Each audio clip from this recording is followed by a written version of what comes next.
This changes everything. The new The Witcher DLC for The Witcher 3, releasing in 2026, developed by Fool's Theory, will likely change the gaming market. We will have a look at how the leak occurred and why it's gonna change the gaming market. Stay tuned for that. What's up, guys? I'm Franky Boy on this channel, covering everything regarding The Witcher 3. This channel is based on The Witcher 3, and so I'm so excited to talk to you guys about that potential change of our view on DLCs and games in general, as well as how this leak occurred and what's the state of the news right now, because we got a new update. It all started with this Polish podcast telling us on June 12th, 2025, that there is a story DLC that is yet unannounced for The Witcher 3, developed by Fool's Theory, who are, by the way, also developing The Witcher Remake, which you can also see on their website, and they are in CD Projekt's full creative supervision, so they're working hand in hand, day by day with CDPR on The Witcher Remake. And yeah, why not combine this? There's a contractor you trust, which is Fool's Theory. Why not provide them yet another contract for The Witcher 3 DLC? That just makes sense, and they might have seen, so CDPR might have seen, and we are satisfied with the so far progress on The Witcher Remake. Please go ahead and do that DLC with our red kit that we provided. So we first got this leak by that Polish journalist, and he provided us with the info that this DLC is coming earliest next year, so this year, 2026. And he doesn't know anything about the cost structure and more details, so on the content itself. And we talked about potential settings, e.g. Ciri becoming a Witcher, enough already. So now we got yet another source, Polish source again. So this was in Polish language, and he stated, yep, we got a potential Witcher 3 DLC in May 2026, and it's likely gonna cost $30, and it's expected to sell 11 million times. So this was like orientated for finance people investing in stocks. And by the way, this is no financial education at all. I like to talk about that topic, but it's not the place for it. So this DLC is gonna set the start for marketing for The Witcher 4, and this is gonna then create some synergies for marketing for The Witcher 4, because actually the same source is saying The Witcher 4 development and Witcher 5 and 6 as well will be costing more than originally planned. So yeah, that's like kind of a bad news, but they are already compensating it with earlier cash flow, maybe through this DLC that is coming. And yeah, this sounded very clear. He also has his sources, and the first primary source, so the journalist from Poland, he also stated, I have multiple sources telling me this DLC is coming, and yeah, it's likely gonna cost $30 releasing this year. And the first source, then after this second source stood up and said, yep, it's gonna be coming, said, yeah, I don't have new info, but please take a look at this. And this is a transcript from the finance earnings call from CD Projekt Red that, yeah, maybe not too many people took a deep look at. And here the CEO of CDPR stated the following. Although it's a very ambitious goal, we believe that if things go according to our plan, we have a fair chance of reaching it. And he's, of course, referring to the financial goals of the company. So he's hoping for nice cash flow. Given our current progress, so the progress, of course, on the development of certain projects going on at the moment, there is a chance that new hinted content or content hinted upon in recent calls, and by calls he of course means the investment calls, and reports, by reports he means the investment reports, not press releases.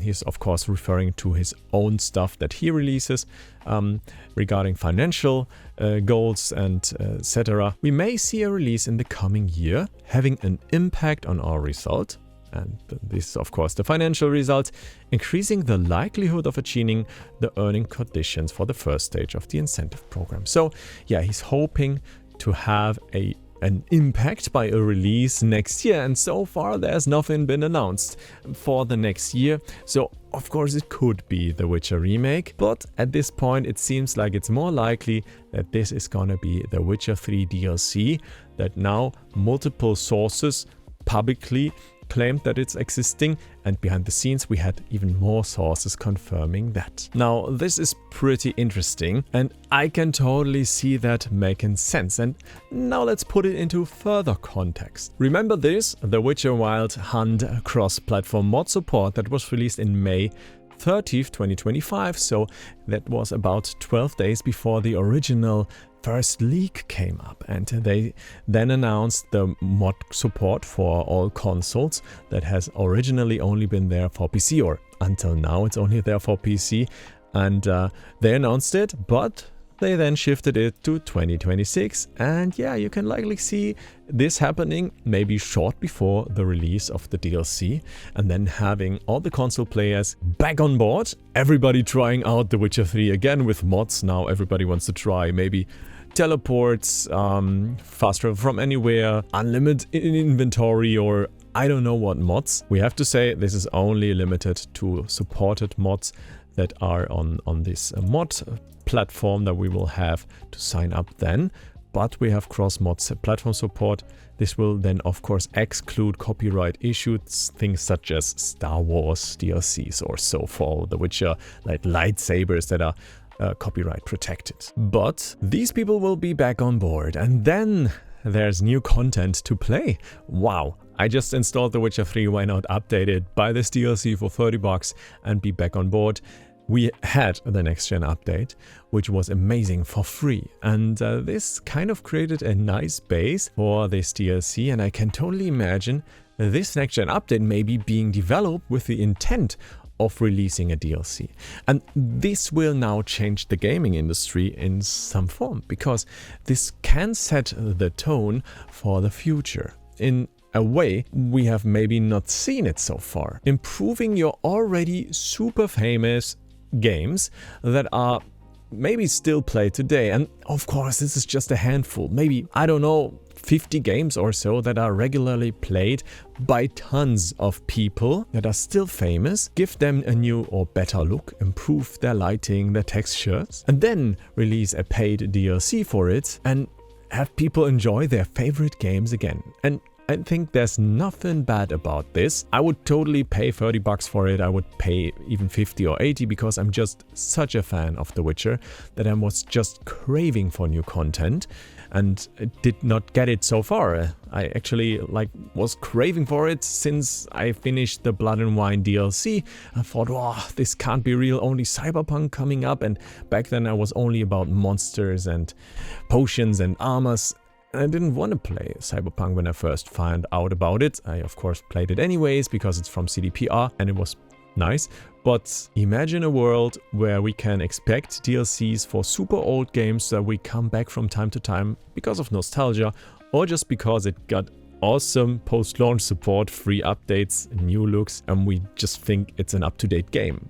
If I log into The Witcher 3 today, yeah, of course you see it's not the newest game, but it does not look like a trash one. It doesn't look so outdated because of the new aesthetics of the next gen update, and I can totally see a future where maybe we have also AI supported upscaling. This will come in a form, I'm super sure about that. And if it's only for textures or maybe lighting, this will likely come. And then we of course are only craving new content because it will look up to date anyways. So this is kind of a bright future, I guess, for people enjoying content, and exclude AI from this idea, it's still very nice and not too ambitious as well, because yeah, they are right now not developing it themselves. Actually, it's developed by Food Theory, and yeah, they are just an external studio, so it's not damaging The Witcher 4, 5 and 6, not the new Cyberpunk EP. It's just more content of a already developed game that is working almost flawless. They put out the mod kit for the community, so they can now start developing themselves, and maybe Food Fury is even using that same kit or a little bit enhanced version of it, making it super accessible to create new content for The Witcher 3 and create a huge DLC. Now, I am expecting a huge DLC, to be honest with you. For 30 bucks, I'm expecting like something maybe 20 hours or so. Something huge. I mean, the base game is already developed, so what can be done there is a new content, a new story, especially, of course, regarding Cirilla, having her develop her skills as a Witcher, becoming a real Witcher, and then, of course, having maybe some new items and some systems or subsystems that are new. Maybe a deeper mutagen system, maybe a new skill tree for Ciri. Yeah, you can totally put Ciri into this world and have her having different toolkits, or having her like playing through that whole game. That would actually be amazing. And then have Geralt for the Ciri missions, which is already, of course, possible through mods, but not really possible. I tried a lot of mods in the last years, first-person mods, winter mods for Toussaint. They are all fun, but they are not like, yeah, you see, it's a fan-made project that has heart and soul, of course, but it's not like perfectly developed, such as an amazing forest with reflections on the water that is just looking nice. Might set a tone, this might be a trend. We already saw this with World of Warcraft, which is an online game and had its private servers, but this was an example for a super old game getting new updates and people coming back for it. Maybe only once or twice, but the development costs might be much lower than they were before, if you still have the code, of course, only. And this might then lead to, yeah, maybe unexpected revenue flows for our new games, for The Witcher 4, 5 and 6. And this just makes sense, and I'm super curious what your thoughts on it are, but I'm super excited, and this is all I was craving for. So of course, I'm not very rational here, I'm just excited, but I think you can be excited about games because it's about fun, right? Yeah, for most people. Of course, not for these right here. They just want to make investments, or a part of their life is making investments, and one of them is for this person right here recommending the CDPR stock. But please note, if you consider, and this again, no financial advice, but this information right here, it has already been priced into the stock at this point, so this is no new info anymore, and people are already anticipating it, and likely maybe this person has been doing some insider stuff, buying CDPR stocks on December 15th and then releasing an article, everybody should buy CDPR stocks, and then selling them 2 days later. This might be a stake as well. Always consider what the stakes of the persons are when they release such info. Curious to hear your thoughts on the future of The Witcher 3 and the impact on that whole universe. Are you thinking this is like just money making, or are you excited about it? I'm super excited about it, and I can totally see also maybe a version where you can like patch it back to the vanilla, not vanilla, this is already possible right now if you patch back the next gen update, but the vanilla version where you only had Geralt, maybe Cirilla will be playable. I would consider this a nice move to have her introduced as a character, maybe give us 5 hours or so, and then boom, play The Witcher 4 and enjoy more. So that's it for today, guys. Hopefully you are informed by now. Maybe take a look at this playlist of The Witcher where I show you all you need to know when you play through it right now. All the tips, all the info, how to get rich, etc. Or this video that is recommended by YouTube. Thank you so much for tuning in. I will speak to you in the next video, and goodbye, guys. Thank you for staying, for tuning in, and also Happy New Year. I did not say that yet. Happy New Year.